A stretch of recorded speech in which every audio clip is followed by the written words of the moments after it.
强烈大陆冷气团来啊，今日的天气实在是有够寒，全台湾是有几落座高山降到零下，玉山北峰、嘉明湖登山步道拢有落雪一片白茫茫。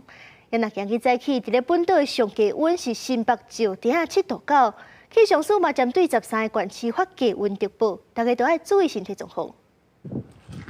天色看夜雾茫茫，边仔树仔顶抑个结冰，地顶的雪一直落。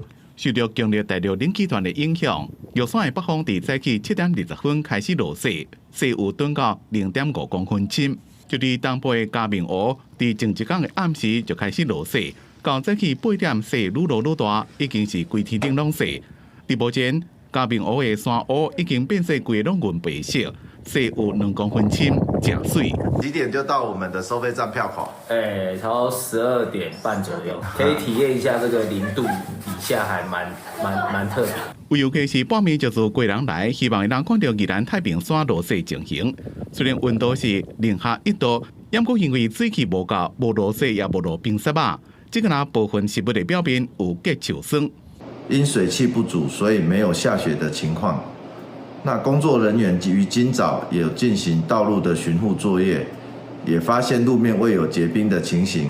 因为受到强烈大陆冷气团继续落南的影响，全台湾的温度下降。伫北部、东半部上冷的天气，到早起10点半，本岛上低温是伫新北市的石碇7.9度，一个苗栗大河的8.3度，新北市五股8.5度，新北市富贵角8.7度，拢伫咧10度以下。气象署也针对新竹、苗栗、中彰投、云林、金门发黄色的灯号低温特报，一个贵人、台北、新北、桃园、新竹县、宜兰是发柑仔色的低温特报。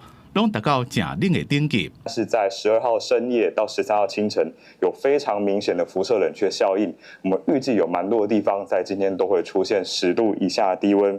气象专家吴德贤提醒讲，第13透早恐怕出现另外一波5度左右的极端低温，台北的7站也有可能达到寒流标准的机会，所以平常出门时阵爱穿较少咧。公司新闻采访报道。